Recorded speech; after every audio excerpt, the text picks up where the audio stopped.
திடீர்னு டேட்ஸ் வந்து சேஞ்ச் ஆயிடுச்சு, போஸ்ட்போன் ஆயிடுச்சு அப்படின்ற ஒரு இன்ஃபர்மேஷன் வந்தோன்னே தளபதி ஃபேன்ஸ் எல்லாம் கொஞ்சம் சேட் ஆயிட்டாங்க. அது ஏன், என்ன பிரச்சனை? இப்போ ரிலீஸ் ஆன அத்தனை தயாரிப்பாளர் எனக்கு ஃபோன் பண்ணி நீங்கள் இதில் ரிலீஸ் பண்ணிங்கன்னா இது சில தியேட்டர் ஓனர்களும் வந்து இந்த மாதிரி டெல்லியில் இந்த மாதிரி இது இருக்கும்போது ஃபேன்ஸ் எல்லாம் கொஞ்சம் அந்த செலிப்ரேஷன் கொண்டாடுற மூட்டில் இல்லாத மாதிரி எங்களுக்கு தெரியுதுன்னு. This festive season, travel the world with Grand Royal Tours. தமிழ்நாட்டின் வளர்ச்சி பயணத்தில் ஒருவரையும் பின்தங்க விட மாட்டோம். வெல்வோம் ஒன்றாக.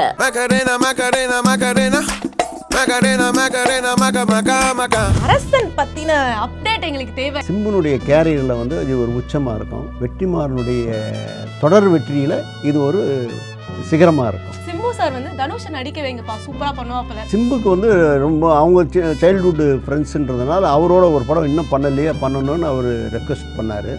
எல்லாம் சேர்ந்து முடிவு பண்ணும்போது போய் பார்க்கும்போது அது ஓகே ஆச்சு. அது பார்த்தீங்கன்னா அது வந்து விஜய் சேதுபதி சார் அரசன்ல இருக்காங்க அப்படின்னு சொல்ல நீங்கள் என்ன கேட்டாலும் அது ஒரு மிரட்டலாக இருக்கும், ஒரு புரட்சியாக இருக்கும். தியேட்டரே நடுங்கும். ட்ரெயின் எப்படி சார் வந்துகிட்டு இருக்கு? இதுக்கு வந்து ஒரு ட்ரெயின் வந்து செட்டு போடணும் சார், ட்ரெயின் உருவாக்கணும் நம்ம அப்படின்னாரு. பெரம்பூர் ஐசிஎஃப்ல பண்ணுற மாதிரி. ஆமாம் சார், அப்படி தான் பண்ணணும்னாரு. இதுவரையிலும் வந்து தமிழ் சினிமாவில், இந்திய சினிமாவில் வந்து 3 கம்பார்ட்மெண்ட் மேலே ட்ரெயின் பெட்டி உருவாக்குனதில்லை. ஃபஸ்ட்டு டைம் வந்து மிஸ்கின் வந்து ஒரு ஒர்க் பண்ணியிருப்பார். அது வந்து ஷூட் பண்ணியிருக்காங்க.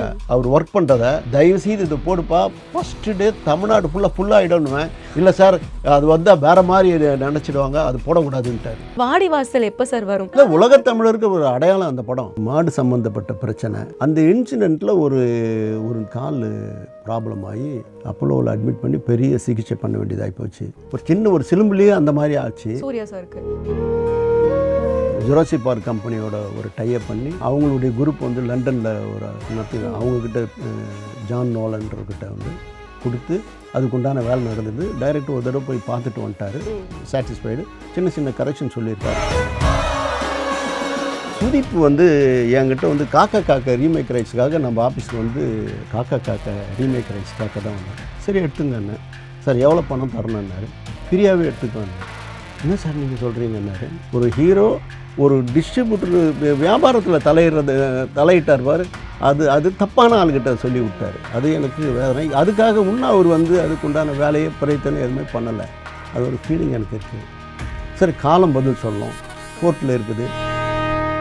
வணக்கம் தானு சார், எப்படி இருக்கீங்க?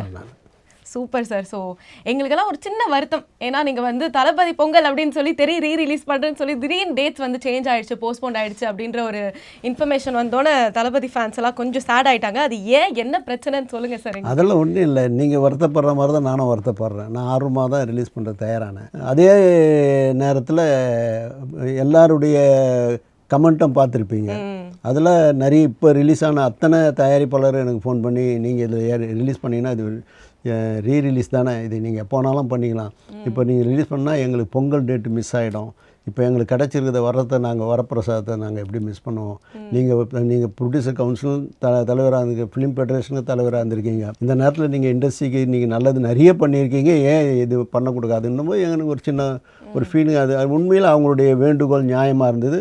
அதே நேரத்தில் சில தியேட்டர் ஓனர்களும் வந்து இந்த மாதிரி டெல்லியில் இந்த மாதிரி இது இருக்கும்போது ஃபேன்ஸ் எல்லாம் கொஞ்சம் அந்த செலிப்ரேஷன் கொண்டாடுற மூட்டில் இல்லாத மாதிரி எங்களுக்கு தெரியுதுன்னு தேட்டர் ஓனர்ஸு நிறைய பேர் எங்ககிட்ட சொன்னாங்க. இதெல்லாம் யோசனை பண்ணி தான் நான் ஆக்சுவலாக பார்க்க போனால் ப்ரொடியூசருடைய வேண்டுகோளுக்குனாங்க நான் வந்து தவிர்த்தேன். அது இன்றைக்கி இல்லைனாலும் நாளைக்கு வரப்போகுது, அப்படி என்ன இருக்குது. ரிலீஸ் எப்போ ஏதாவது, அதாவது ரீரிலீஸ் டேட் ஏதாவது, அதாவது சூழல் பார்க்கணும். அந்த சூழல் பார்த்து தான் ரிலீஸ் பண்ணணும். இப்போ எங்களுக்கு கிடச்சிது, பண்ணோம்.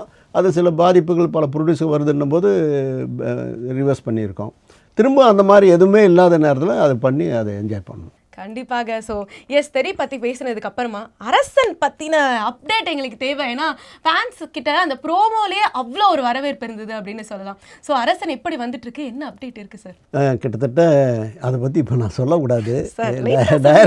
டைரக்டரும் ஹீரோவும் இருக்கும்பொழுது அவங்க வாயால் தான் அதை சொல்லணும். அதாவது சிம்புனுடைய கேரியரில் வந்து அது ஒரு உச்சமாக இருக்கும். தம்பி வெற்றிமாறனுடைய தொடர் வெற்றியில் இது ஒரு சிகரமாக இருக்கும். ஆஹா, ஏன்னா வெற்றி சாரோட நீங்க பண்ண அசுரன் அதாவது நேஷனல் அவார்ட் வின் பண்ணதை தாண்டி மக்கள் மனசுல அவ்வளோ இன்னி வரைக்கும் கல்ட் கிளாசிக் ஃபிலிம் அப்படின்னு சொல்லலாம், அந்த அளவுக்கு இருக்கு. ஸோ திரும்ப ஒரு காம்பினேஷன் வரும்போது அரசனுக்கு என்ன ஒரு டைட்டில் கொடுக்கலாம்னு நீங்கள் சொல்கிறீங்க? இப்போ அதுவும் சொல்ல முடியாது. ஓகே. அண்ட் நீங்கள் சொன்ன மாதிரி அதாவது ஒரு எப்போவுமே ப்ரிவிலேஜாக இருக்கும், ஒரு படம் எடுக்கிறாரு அப்படின்னாலே ஆஹா தானோ சார் இருக்காரா, ப்ரொடியூஸ் பண்ணுறாரா, நாங்கள் கதையை தாண்டி நிறைய விஷயங்கள் எக்ஸ்பெக்ட் பண்ணோம். அன்எக்ஸ்பெக்டடாக இருந்து அனிருத் சாரை மியூசிக் டைரக்டராக போட்டு ஃபர்ஸ்ட் டைம் நீங்கள் 2 பேரும் கம்பைன் பண்ணுறீங்க அப்படின்னு நினைக்கிறேன். ஸோ அது எதனால நடந்தது? அது வந்து முழுக்க வந்து அதாவது அனிருத் வந்து ஒரு பிள்ளை சிறுபிராயத்திலேருந்தே ரஜினி சார் வீட்டில் ஒரு செல்லப்புள்ள. அவங்க வீட்டு ஃபங்க்ஷன் பார்க்கும்போதெல்லாம் நான் அந்த தம்பியை வந்து ஆராதிப்பேன். நீ பெரிய ஆளாக வருவடா, நீ நல்லா வருவடா அப்படின்லாம் சொல்லுவேன். அதே மாதிரி அவர் உயரிய நிலைக்கு வந்திருக்காரு. ஜவான் ஆடியோ ஃபங்க்ஷன் கூட அங்கிள் நல்ல முறையில் என்னை ஆசீர்வாதம் பண்ணி ஏன் உன்னை கூப்பிட மாட்டேன்றீங்கன்னு சந்தர்ப்பம் வரும் அப்படின்னு சொல்லியிருந்தேன். அதுக்கேற்ற மாதிரி இந்த படம் வரும்பொழுது எங்களுக்கு வந்து வெற்றி தம்பிக்கு வந்து ஜிவி பிரகாஷோட ட்ராவல் ஆகின்னு இருந்தார். அதுதான் போயின்னு இருந்தது. சிம்புக்கு வந்து ரொம்ப அவங்க சைல்ட்ஹுட் ஃப்ரெண்ட்ஸுன்றதுனால அவரோட ஒரு படம் இன்னும் பண்ணணும்னு அவர் ரெக்வெஸ்ட் பண்ணார். எல்லாம் சேர்ந்து முடிவு பண்ணும்போது போய் பார்க்கும்போது அது ஓகே ஆச்சு. அது பார்த்தீங்கன்னா இது வந்து எல்லா பொலிட்டிக்கல் வீடியோலையும் இந்த தீம் தான் வருது. ஆமாம், கண்டிப்பாக என்ன ஒரு பிஜிஎம்னாலுமே நம்ம இதை எடுத்து போட்டுறாங்க அப்படின்னு சொல்லலாம். ஸோ வெற்றி sir, Anirudh sir, Simbu sir, ஆமாம், எப்படி இருக்க போகுது இந்த காம்போ? அதுதான் சொல்கிறேன்னா அது வந்து இது ஒரு சிகரத்துக்கு மேல் சிகரமாக இருக்கும். ஆஹா, சூப்பர் சார். இந்த அப்டேட் எங்களுக்கு இன்னும் நிறைய தேவைப்படுது அப்படின்னு நினைக்கிறேன்னா, கபாலியில் நீங்கள் ஒரு விஷயம் சொல்லியிருப்பீங்க, நான் வந்து வானத்தில் ஒரு செய்தி சொல்ல போகிறேன் அப்படின்னு சொல்லி. இப்போ அரசனுக்கு எப்படி ப்ரொமோஷன் பிளான் பண்ணி? அது இப்போ சொல்கிறதுல ஒன்று, அது காலம் வரும்போது அது உங்களுக்கு தெரியும் அப்படின்றீங்க. ட்ரெய்லர் எப்போ பிளான் பண்ணிருக்கீங்க? அது ஏதாச்சும்? அதெல்லாம் டைரக்டரும் எடுக்க வேண்டிய முடிவு. Okay sir. என்ன சார் எங்களுக்கு குட்டி குட்டி அப்டேட் லைட்டாக வாங்கலான்னு பார்க்குற ஃபேன்ஸ்க்காக ஒன்றுமே வர மாட்டேங்குதே சார். ஓகே, நிறைய சொல்லியிருக்கேங்க. Okay, S. ஏன்னா நம்ம இன்னொரு விஷயம் நான் ப்ரோமோவில் நோட்டீஸ் பண்ணது ரொம்ப பியூட்டிஃபுல்லாக இருந்தது. சிம்பு சார் வந்து தனுஷை நடிக்க வைங்கப்பா, சூப்பராக பண்ணுவாப்பில் அப்படின்னு சொல்கிற அவங்க 2 பேரோட அந்த பாண்டிங் இருக்கு இல்லையா? ஸோ அதை பற்றி யார் யோசிச்சா அந்த டயலாக்? அது ஏதாவது உங்களுக்கு தெரியுமா, பின் கதை என்ன இருக்குது அப்படின்னு? இப்போதைக்கு அதை பற்றி எது சொல்லக்கூடாதுன்றதை என் கணிப்பு. ஆஹா சார், ஒரு ப்ரொடியூசர் சொல்லலாம் சார் லைட்டா. இயக்குனர் இருக்கும்போது நம்ம சொல்லக்கூடாது. ஆஹா, super sir. Okay. And Vetrimaaran sir சொல்லியிருந்தாரு, தனுஷ் சார் என்ஓசி வந்து இமீடியட்டாக கொடுத்துட்டாரு, எந்த ஒரு விஷயமா யோசிக்கல அப்படின்னு சொல்லி. ஸோ அந்த அவரோட அந்த அந்த அவங்களுடைய நட்பு இல்லையா, அந்த நட்புக்கு விலையே இல்லை. கண்டிப்பாக இவர் அவர்கிட்ட உரிமை எடுப்பார், அவர் இவர்கிட்ட உரிமை எடுத்துப்பார். அது வச்சு தான் பண்ணார். விஜய் சேதுபதி சார் அரசனில் இருக்காங்க அப்படின்னு சொல்லும் போது அவர் எவ்வளோ பெரிய பர்ஃபார்மர் தெரியும். ஆனால் எந்த மாதிரி வரப்போறாரு, எப்படி இருக்க போகுது, நீங்கள் என்ன கேட்டாலும் அது ஒரு மிரட்டலாக இருக்கும், ஒரு புரட்சியாக இருக்கும்.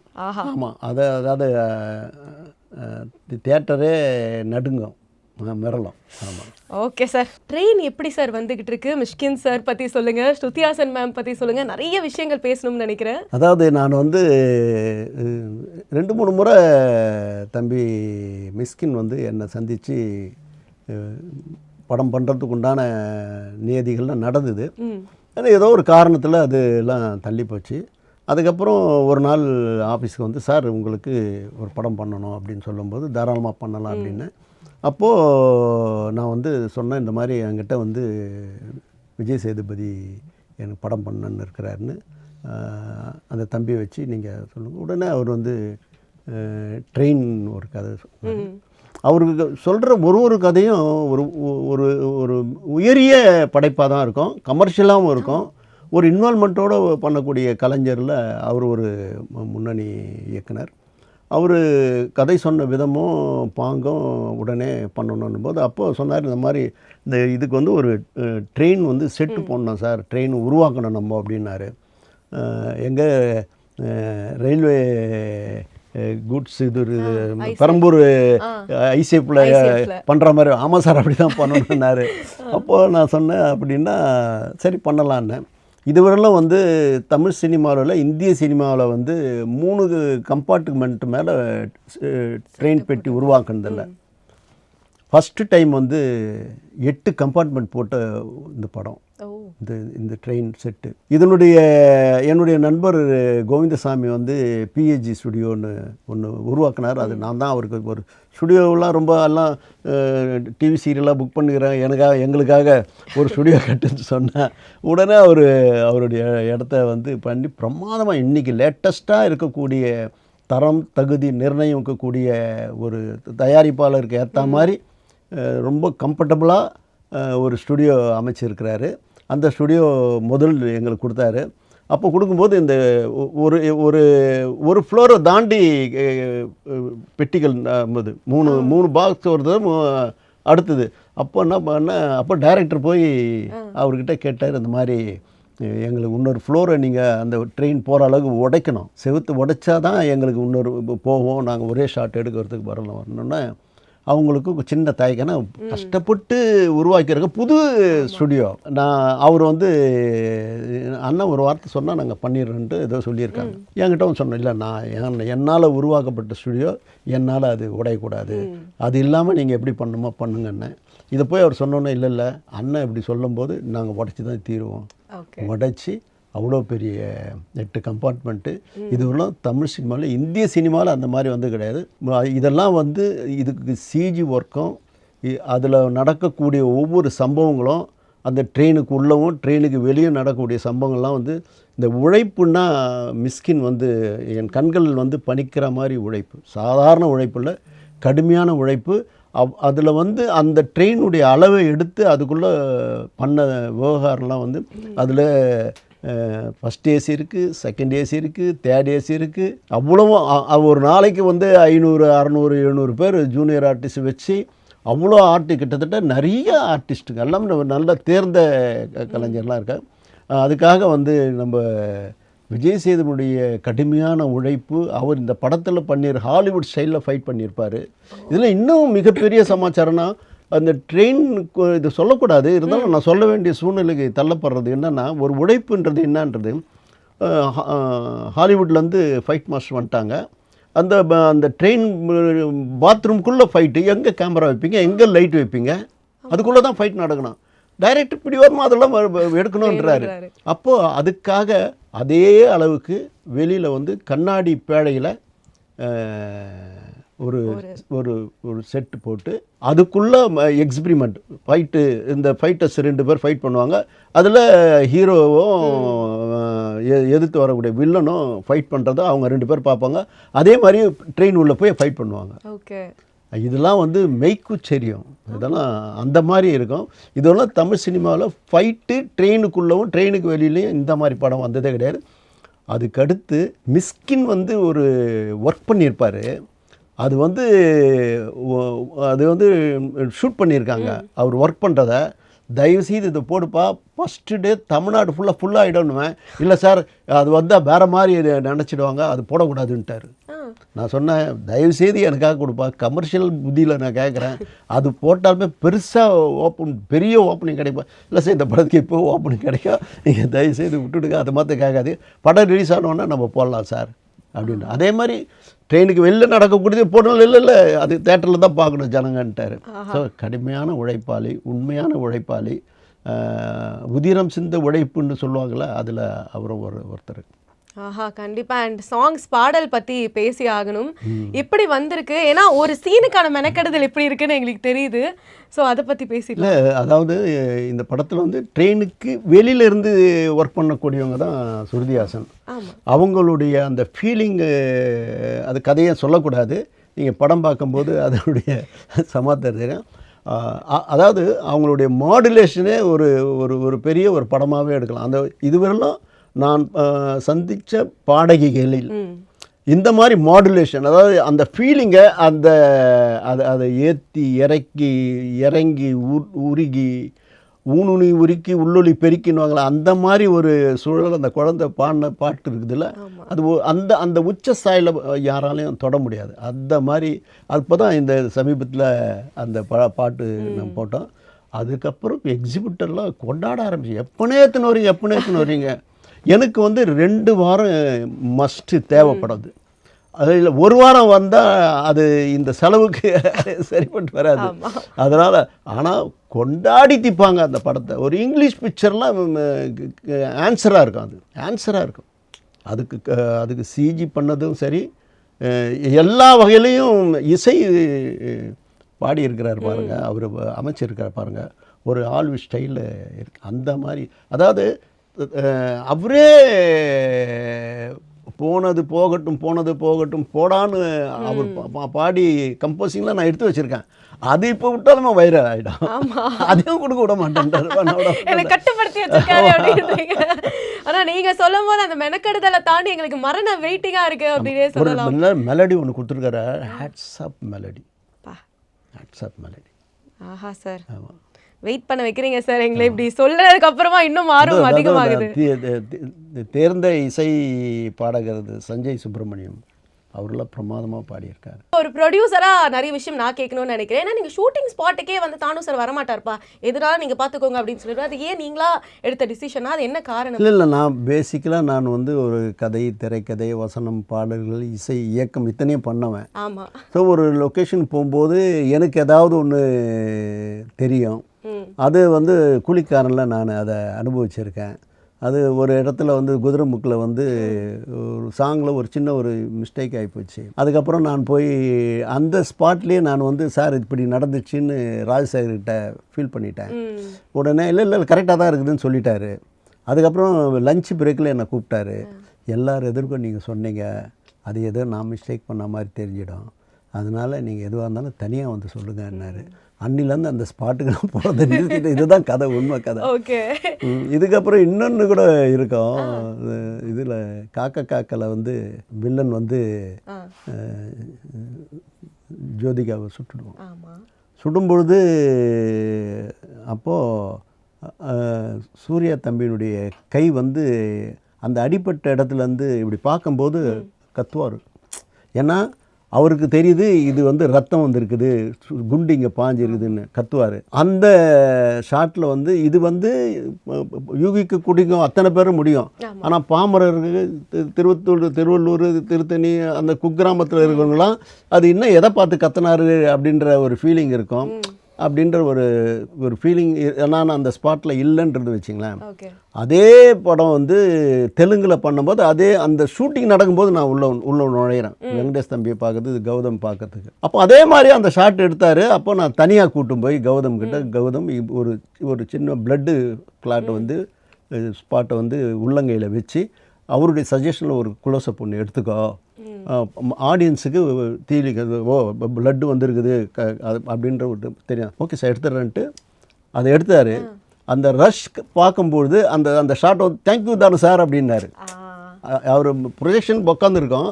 இது சில நேரங்களில் நடக்கும். பொதுவாகவே நான் வந்து இப்போ இருக்கக்கூடிய சீனியர் டைரக்டர்லாம் என்னோட பயணிக்கும் போது நான் வந்து அந்த ஸ்பாட்டுக்கு அவங்க மேலே எனக்கு பரிபூர்ண நம்பிக்கை இருக்குது, அதனால் நான் போகிறதில்ல. அண்ட் நீங்கள் சொன்ன மாதிரி இத்தனை விஷயங்கள் எனக்கு பேக் ஆஃப் த மைண்டில் ஓடும் அப்படின்னு சொல்லி, பட் நீங்கள் என்ன கணிப்பீங்க? ஒரு கதை, இது கதை வந்து நல்லா இருக்கும்பா நான் பண்ணுறேன் எடுத்து அப்படின்னா தானு சாரோட மைண்டில் என்ன ஓடும் கதை? இல்லை நான் இதுவரையிலும் என்னுடைய படங்களில் வந்து 95% மிகப்பெரிய வெற்றியாக தான் ஆயிருக்கு. சில படங்கள் மிஸ் ஆகுதுன்னா அதுக்கு சூழல் தான் காரணம். ஒரு புயல், மழை வரலாம், வெயில் வரலாம், ஏதாவது ஒரு காரணத்தில் ஒரு மிஸ் ஆகும். படங்களுடைய நம்மளுக்கு மேலான படங்கள் வரும்போது கூட தேட்டர் கிடைக்காம மிஸ் ஆகிறது இருந்தால் ஒரு 5% மிஸ் ஆகிருக்கலாம். மற்றபடி எல்லாமே இப்போ சமீபத்தில் கூட கிழக்கு சீமையில கதையை நான் கேட்டுட்டு 4.5 hour கதை. ஆனால் அந்த கதையை வந்து டைரக்டர் பாரதி ராஜா சார் பண்ணால் நல்லா இருக்குன்னு பண்ணும்போது பாரதி ராஜா சாருக்கு எண்ணூர் தோழன், புதுநெல்லு புதுநாத்து, கேப்டன் மகள், நாடு, இந்த தொடர்ந்து அவருக்கு ஒரு 5 படங்கள் வந்து தொடர்ந்து பெரிய லெவலில் வெற்றி தொடலை, எல்லாமே இது மிஸ் ஆகுது. அந்த நேரத்தில் இந்த கதையை நான் கேட்டுட்டு என்ன சொல்கிறேன், இந்த மாதிரி 4.5 hour கதை சொல்கிறீங்க, இதை வந்து 4 ஹீரோ கதையாக இருக்குது, 2 ஹீரோ மாமன் மச்சான் கதையாக்குங்கன்னு சொல்லி அவங்களுக்கு சொல்லி இதை ஒரு 2.5 மணி நேரம் 2 மணி நேரம் 2.25 மணி நேரம் எத்தனாங்கன்னா ஒரு 2.5 மணி நேரம் எத்தனை வந்து கதை சொன்னார். அப்போது நான் சொன்னேன், இது வந்து 5 முதல் மரியாதை, 5 மண் வாசனை, 3 முதல் மரியாதை டைரக்டர் பாரதி ராஜா சார் பண்ணால் ரொம்ப நல்லாயிருக்கும். நீங்கள் அவர்கிட்ட போய் அப்ரோச் பண்ணுங்கள், எனக்கும் அவருக்கும் சின்ன ஒரு நெருடல் இருக்கும், அதனால் அது ஒரு நல்ல அவர் பண்ணார் நல்லா இருக்கும்னு சொல்லி அமிச்சேன். அவர்கிட்ட போய் கதை சொல்லும்போது ரொம்ப நல்லா இருக்குது, சினிமா குக்கிராமத்துலேருந்து வந்து நீ இவ்வளோ அழகாக சினிமாட்டிக்காக கதை சொல்கிறேன்னும் போது தானு சார் தான் கொஞ்சம் கைட் பண்ணாருன்னாரு. உடனே என்னை வந்து பார்த்து பேசி அதில் அதுக்கப்புறம் தான் அந்த படம் நடந்தது. என் கம்பெனிக்கும் மிகப்பெரிய வெற்றி ஆச்சு, சாருக்கும் மிகப்பெரிய வெற்றி ஆச்சு. ஆமாம் கண்டிப்பாக பாரதி சாருக்கும். ஆமாம், ஏன்னா நீங்கள் யோசிக்கிறது நான் ஏன் கேட்குறேன்னா, மேக்ஸ் படம் அந்த அளவுக்கு ஹிட்டு சார். ஏன்னா கன்னடத்தில் எப்படி இவர் யோசிச்சாரு, அந்த லாங்குவேஜில் அந்த மாதிரி ஒரு சென்ஸ் தானு சாருக்கு எப்படி இருக்கும் அப்படின்ற ஒரு தாட் ப்ராசஸ் எல்லாருக்குமே இருக்குது. எப்படி இல்லை, நான் வந்து மேக்ஸ் கதையை கேட்ட உடனே ரொம்ப ஒரு போலீஸ் ஸ்டேஷன் நடக்க ஒரு கதை, ரொம்ப பட்ஜெட்டு, ரொம்ப கம்மியான பட்ஜெட்டில் எடுக்கலாம். எனக்கு வந்து கன்னடத்தில் வந்து நான் வந்து ஆக்சுவலாக பார்க்க போனால் புனித் ராஜ்குமார் வச்சு சச்சின் பீரியடில் எடுக்க வேண்டிய சூழலில் அது மிஸ் ஆகி போச்சு. அதுலேருந்து அதுக்கப்புறம் கன்னட படம் எடுக்கிறதுக்கு எனக்கு இந்த சந்தர்ப்பம் கிடைக்காம போகும்போது எனக்கு வந்து சுதீப் வந்து என்கிட்ட வந்து காக்கா காக்கா ரீமேக் ரைட்ஸுக்காக நம்ம ஆஃபீஸுக்கு வந்து நான் ஒரு தடவை வரேன். ஆஃபீஸ் உள்ளே வரும்போது அவர் வெளியில் நிற்கிறாரு. நான் வந்தவொடனே யாரையும் பார்க்க நேராக போய் பூஜை ரூம் போய் சாமி கும்பிட்டு வந்தபோது வந்தவங்களை பார்க்கும்போது நிற்கிற இவரை பார்த்துட்டு, தம்பி நீங்கள் யாருன்னு, சார் கன்னட ஆர்டிஸ்ட் நான் சுதீப் சார்னாரு. அப்படி நான் என்ன செய்யணுன்னு, ஏன் நீங்கள் வாங்க, ஏன் நிற்கிறீங்க, உள்ளே வந்து உட்காருங்கண்ணே. இல்லை சார் நான் வந்து காக்கா காக்கா ரீமேக் ரைஸ் கேட்க தான் வந்தேன். சரி எடுத்துங்கண்ணே. சார் எவ்வளோ பணம் தரணுன்னாரு. ஃப்ரீயாகவே எடுத்துக்கோண்ணே. என்ன சார் நீங்கள் சொல்கிறீங்கன்னாரு. இல்லை தம்பி, ஒரு நடிகர் இவ்வளோ ஆர்வப்பட்டு அந்த கேரக்டர் பண்ண வந்திருக்கீங்க, நீங்களே வந்து கேட்குறீங்கன்னும் போது அதுக்கு விலை கிடையாது தம்பி, எடுத்துங்கன்னு உடனே லெட்டரில் எழுதி கையை கொடுத்துட்டேன். அது ஒரு 3 வருஷம் பார்த்து அது சந்தர்ப்பம் வராமல் போச்சு. அது இது ஆனால் அதை அவர் மனசில் வச்சுருக்கும்போது நினச்சி ஒரு 18 வருஷம் பார்த்து அவருக்கு நான் ஃபோன் பண்ணுறேன். தம்பி இந்த மாதிரி கன்னடத்தில் நான் படம் எடுக்கணும்னு நினைக்கிறேன், எனக்கு வந்து ஒரு கதை இருக்குது, ஆனால் ரொம்ப பட்ஜெட் தான், நீ நினைக்கிற மாதிரி விக்ரம் ரோனா செலவு பண்ணி எடுக்கிற மாதிரி கதை கிடையாது, இது வந்து பட்ஜெட்டில் தான் இருக்கும், ஆனால் ஜெயிக்கிற கதை, நீ விருப்பப்பட்டால் நீ கேளு. என்ன சார் எவ்வளோ வருஷம் பொறுத்து நீங்கள் பேசுகிறீங்க, அனுப்புங்க சார்னு சொல்லி அனுப்பிச்சேன். அங்கே ஒரு 6 நாள் உட்கார வச்சு அந்த டைரக்டர்கிட்ட உட்கார வச்சு கதையை கரெக்ட் பண்ணி சார் நம்ம பண்ணலான்னு சொல்லிவிட்டு ஆரம்பித்த பிறகு ஆரம்பிக்கும்போது நல்லா தான் இருந்தது. அதுக்கப்புறம் சில கன்னட படங்கள் வந்து பெரிய செலவு பண்ணி கேஜிஎஃப் அதுக்கெல்லாம் வரும்போது இவருக்கும் அந்த எண்ணம் வந்து அந்த மாதிரி செலவு பட்ஜெட் தாறுமாற ஏறிக்கின பிறகு கூட எனக்கு வந்து திருப்தி அளிக்கலை. வெற்றியாச்சு, ஆனால் வெற்றியானது வந்து அதை நான் சரியான முறையில் நம்ம டிஸ்ட்ரிபியூட் பண்ணணும். அவருக்கு வேண்டிய நண்பர்களுக்கு கொடுக்க சொன்னார். அங்கே கொடுத்ததால இன்னும் கிட்டத்தட்ட பெரிய இவர் அடுத்து எடுத்த தியாகராஜன் சொல்கிறார் 28 கோடி ஷேர் சார்னா. இல்லை சார் எனக்கு 21 கோடி தான் ஷேர் சொன்னாங்க, 11 தான் வந்து இன்னும் 10 வரல, செலவு போனாலும் 8 ரூபா வரணும், இன்னும் ஸ்டேட்மெண்ட் வந்து சார் பணம் வரல. இப்போ கடைசியில் பார்க்க போனால் அது கோர்ட்டில் போட்டு கேட்க வேண்டியது. ஒரு ஹீரோ ஒரு டிஸ்ட்ரிபியூட்டர் வியாபாரத்தில் தலையிட்டார் பாரு, அது தப்பான ஆளுகிட்ட சொல்லி விட்டார். அது எனக்கு வேதனை. அதுக்காக இன்னும் அவர் வந்து அதுக்குண்டான வேலையை பிரயத்தனை எதுவுமே பண்ணலை. அது ஒரு ஃபீலிங் எனக்கு இருக்குது. சரி காலம் பதில் சொல்லணும், கோர்ட்டில் இருக்குது, வராத பணம் அதாவது சத்தியமான பணம் வந்தே தீரும். கண்டிப்பாக அந்த உழைப்புக்கான காசு நம்ம கிட்ட வந்துடும் அப்படின்னு சொல்லலாம். அண்ட் அடுத்த விஷயம் என்னன்னா, ஒரு ப்ரொடியூசராக நீங்கள் வந்து சொல்லுங்கள், ஓடிடி பிளாட்ஃபார்ம்ஸ்க்கு இப்போ வந்து கொடுக்குறாங்க இல்லையா படங்கள், அது ஹெல்ப்ஃபுல்லாக இருக்குன்னு சொல்லுவீங்களா இல்லை சேலஞ்சஸாக இருக்குன்னு சொல்லுவீங்களா? அப்படிலாம் கிடையாது. ஆரம்ப காலத்தில் வந்து அது ஒரு பெரிய வரப்பிரசாதமாக தான் இருந்தது. நாளடைவில் வந்து அது வந்து பட்ஜெட் ஏறத்துக்கு ஒரு காரணமாகவும் அமைஞ்சுது. அதுக்கப்புறம் வந்து 25 நாள் 4 வாரத்தில் படம் போடுறோன்னும் போது ஆடியன்ஸ் மத்தியில் ஓடிடியில் வரப்போதேன்றதுனால பல பேர் தேட்டருக்கு வராமல் ஒரு சூழ்நிலை இருக்குது. இதெல்லாம் வந்து இண்டஸ்ட்ரி ஒட்டுமொத்தமாக உட்காந்து எக்ஸிபிட்டர், டிஸ்ட்ரிபியூட்டர், ப்ரொடியூசர் இவங்கெல்லாம் உட்காந்து இதை எந்த மலைக்கு எடுத்து போகலான்ற ஒரு விஷயம் இருக்குது. அது ஈஸியாக சால்வ் பண்ணலாம். அது கூடி கலந்தால் கோடி நன்மை. கூட வேண்டிய சூழல் வரணும், அந்த கோடி நன்மைகள் வரக்கூடிய காலம் வரும். ஆமாம் கண்டிப்பாக. அண்ட் இன்னொரு விஷயம் நான் கேட்க வேண்டியது, இப்போ தமிழ் சினிமாவில் எந்த மாதிரி படங்கள் ஆடியன்ஸ் பார்க்குறாங்க அப்படின்ற ஒரு கேள்வி இருக்குது. ஏன்னா அதர் லாங்குவேஜஸ் ஃபிலிமு நம்ம பசங்களாம் இப்போ வந்து வா செம்மையாக இருக்குது, எனக்கு மலையாள படம் பிடிச்சிருக்கு, இந்த தெலுங்கு படம் பிடிச்சிருக்கு அப்படின்னு இப்போ ஆடியன்ஸ் வந்து ஹேவ் டிஸ்ட்ரிபியூட்டட் ஓவரால் அப்படின்னு சொல்லலாம். ஸோ இப்போ தமிழ் படம் எந்த மாதிரி எடுத்தால் கரெக்டாக இருக்கும் அப்படின்னு ஒரு ப்ரொடியூசராக நீங்கள் கண்டிப்பாங்க. இன்றைக்கி இருக்கிற காலகட்டத்தில் யங்ஸ்டர்ஸுக்கு ஏற்ற மாதிரி தான் படம் எடுக்கணும். ஏன்னா அவங்க தான் இன்றைக்கி வந்து படம் பார்க்குறாங்க. ஒரு என்டர்டெயின்மெண்ட் இருக்கணும், ஒரு கலகலப்பு, சிரிக்கிற மாதிரி நல்ல ஹாப்பி மூடில் இருக்கணும். அதே நேரத்தில் அதுக்குள்ளே ஒரு சின்ன ஒரு பொறி இருக்கணும், ம். அது பொறி இருக்கணும், அது இருந்தால் அது நல்லாயிருக்கும். Okay sir. அதனால் இப்போ என்ன கேள்வினா, வேலண்டைன்ஸ் டேக்கு ஒரு ஃபேவரட் ஃபிலிம் எங்களுது உங்ககிட்ட ஒன்று இருக்குது, காக்க காக்க. அது ரிலீஸ் பண்ணுவீங்களா, ரீலீஸ் பண்ணுவீங்களான்னு? இல்லை, அது நேரத்தில் எத்தனை படங்கள் வருதோ தெரியல. And since you are talking about Suriya sir, Vaadivaasal எப்போ சார் வரும்? எல்லாரும் அதுதான் சார் கேட்குறாங்க, என்ன ஆச்சு? ஒன்றும் இல்லை, நீங்கள் போகும்போது உங்களுக்கு காமிக்கிறேன். அது ஒரு மாடு சம்மந்தப்பட்ட பிரச்சனை. அதுக்காக ஒரு 3 நாள் டெஸ்ட் ஷூட் பண்ணோம். அது ரிலீஸ் பண்ணி கூட இருப்போம். அந்த இன்சிடெண்ட்டில் ஒரு தம்பிக்கு வந்து கால் ப்ராப்ளம் ஆகி அப்போலோவில் அட்மிட் பண்ணி பெரிய சிகிச்சை பண்ண வேண்டியதாகி போச்சு. ஒரு சின்ன ஒரு சிலும்புலேயே அந்த மாதிரி ஆச்சு. சூர்யா சாருக்கு வேற ஒருத்தருக்கு. அப்போது தம்பி கிட்டேருந்து நடிக்க வேண்டிய சூழ்நிலையில் எங்களுக்கு ஒரு டைரக்டருக்கு ஒரு பெரிய அச்சம் வந்து தான் அவர் வந்து ஜுராசிக் பார்க் கம்பெனியோட ஒரு டைப் பண்ணி அவங்களுடைய குரூப் வந்து லண்டனில் ஒரு நடத்தி அவங்கக்கிட்ட ஜான் நோலன்றக்கிட்ட வந்து கொடுத்து அதுக்குண்டான வேலை நடந்தது. டைரக்டர் ஒரு தடவை போய் பார்த்துட்டு வந்துட்டார், சாட்டிஸ்ஃபைடு. சின்ன சின்ன கரெக்ஷன் சொல்லியிருக்கார். இதெல்லாம் வந்தான உடனே அது வந்து உங்களுக்கு வந்து அது உரிய முறையில் அது அரங்கேறும் அப்படின்னு. கண்டிப்பாக அரங்கேறும். கண்டிப்பாக. ஏன்னா என்ன ஆச்சு, வருமா வர உலகத் தமிழருக்கு ஒரு அடையாளம் அந்த படம். ஆமாம், என்ன பெரிய விலை கொடுத்து அதை வாங்கியிருக்கிறோம், பெரிய லெவலுக்கு ஆயிருக்கு. கண்டிப்பாக. இன்னும் ஏன்னா நீங்கள் பல படங்கள் பண்ணிட்டீங்க, பல தருணங்களை பார்த்துட்டீங்க. இன்னும் எனக்கு இது வந்து ஒரு ட்ரீம் ப்ராஜெக்ட் பரணி அப்படின்னா என்ன சொல்லுவீங்க? தானு சார் ப்ரொடக்ஷனில் இந்த மாதிரி ஒரு படம் மக்களுக்கு நான் கொடுக்கணும் அப்படின்னா இன்னும் வரலை. இல்லை, இப்போ நான் எல்லா வகையிலையும் நம்ம கொடுத்துருக்குறோம். இப்போ வந்து ஒரு பெரிய மூமெண்ட்டு நடந்துன்னு இருக்குது. அது தமிழ், தெலுங்கு, ஹிந்தி சம்மந்தப்பட்ட ஒரு சூழலில் வர மாதிரி இருக்குது. அது வந்துன்னா ஒரு பிரளயமாக இருக்கும். அப்படி யாரு பண்ணல, இப்போதான் திங்க் பண்ணுறோம். ஓகே சார், அதுக்குள்ளே கேட்டால் எப்படி அப்படின்றீங்க. But yes, so as a ப்ரொடியூசராக நீங்கள் வந்து இப்போது பெரிய ஸ்டார்ஸோட பண்ணுற படங்கள் தியேட்டர் ஓனர்ஸ்க்கு எந்த அளவுக்கு அது நல்லது அப்படின்னு நீங்கள் சொல்வீங்க? இப்போ 80-20 ஷேரில் போயிட்டுருக்கு, அது வந்து ஃபேர் இல்லையா அப்படின்ற ஒரு விஷயமும் பேசிகிட்டு இருக்காங்க. ஏன்னா இப்போ மக்கள் வந்து ரொம்ப எக்ஸ்போஸ்டாக ட்விட்டரில் இருக்காங்க, எல்லாமே தெரியுது, எல்லாமே கொஸ்டின் பண்ணுறாங்க அப்படின்னும் போது நான் ட்விட்டரில் பார்த்த விஷயம் இதுதான். ஸோ தியேட்டர் ஓனர்ஸ்க்கு எந்த அளவுக்கு அது நல்லது அப்படின்னு நீங்கள் சொல்வீங்க? இல்லை, நல்ல கமர்ஷியல் படங்கள் வந்து அவங்களுக்கு நல்லது தானே. ஆமாம் ஆமாம், அவங்களுக்கு வந்து நல்ல வசூல் ஆகணும்.